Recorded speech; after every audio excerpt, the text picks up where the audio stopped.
नमस्कार, मी मनोज गिरी, कल्याण डोंबिवलीचा एक जागरूक नागरिक यासाठी बोलतोय। माझी एकच इच्छा आहे, तमाम कल्याण डोंबिवलीकर जनतेने पण सुद्धा जागरूक व्हावे। कारण की आपण जर जागरूक नाही झाले तर महापालिकेचे भ्रष्ट अधिकारी कर्मचारी आपल्याला जगू देणार नाही, आपल्याला चालण्यास रस्ता सुद्धा देणार नाही, फुटपाथ उपलब्ध करू देणार नाही।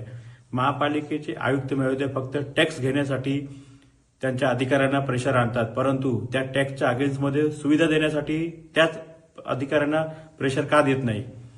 कल्याण पश्चिम स्टेशन परिसरात 3 प्रभागमध्ये फुटपाथवर व स्कायवॉकवर चालण्यास रस्ता राहिलेला नाही। आपण जी जनता कल्याण डोंबिवलीमधून प्रवास करत असेल त्यांना चांगल्या रीतीने माहित असेल की कल्याण स्टेशन परिसरात पश्चिमला काय परिस्थिती आहे आणि याला संपूर्णपणे वार्ड ऑफिसर व अधीक्षक महोदय जबाबदार आहेत। त्यांनी जो अतिक्रमण पथक, निर्मूलन पथक जो निवडलेला आहे, जे कर्मचारी त्याच्यात निवडले आहेत ते एकदम भ्रष्ट आहेत, म्हणून ते कारवाई करत नाही। जो अर्ज करतो, जो पाठपुरावा करतो त्याला धमक्या भेटतात, शिवीगाळ केली जाते। आणि अशीच परिस्थिती डोंबिवली पूर्वेत पेंढारकर कॉलेज परिसरात सुद्धा आहे।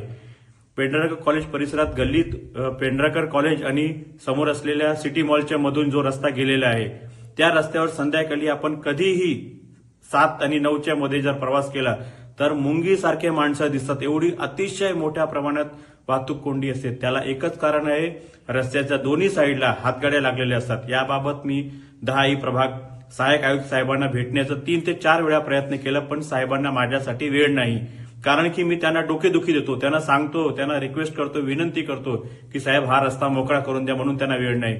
पथक प्रमुख मधील जे अधिकारी आहेत ते सांगतात आमच्याकडे मनुष्यबळ नाही।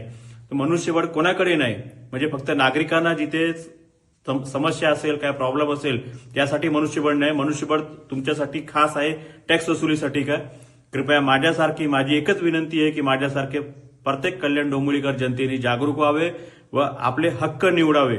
आपल्या हक्काची माणसं ज्यांना आपण निवडून दिलेत त्यांच्यावर प्रेशर आणावे की तुम्ही महापालिकेला पाठपुरावा करा। कारण महापालिकेचे आयुक्त महोदय सुद्धा लक्ष देत नाही, वार्ड ऑफिसर सुद्धा लक्ष देत नाही, पण माझ्यासारखे फक्त 100 जण जरी उभे राहिले तर या समस्येचं निवारण 100% होईल अशी मला आशा आहे। माझी हीच विनंती आहे की तमाम कल्याण डोंबिवलीकर जनतेने मेहनत घ्यावी, स्वतःसाठी एक कष्ट घ्यावे आणि त्यांनी रस्ता मोकळे करण्यासाठी वार्ड ऑफिसरला व महापालिका आयुक्त साहेबांना वेळोवेळी फोन करावे, पाठपुरावा करावे, विनंती करावी। काहीच नसेल जमत तर ही व्हिडिओ जास्तीत जास्त शेअर करावी। जय हिंद, जय महाराष्ट्र।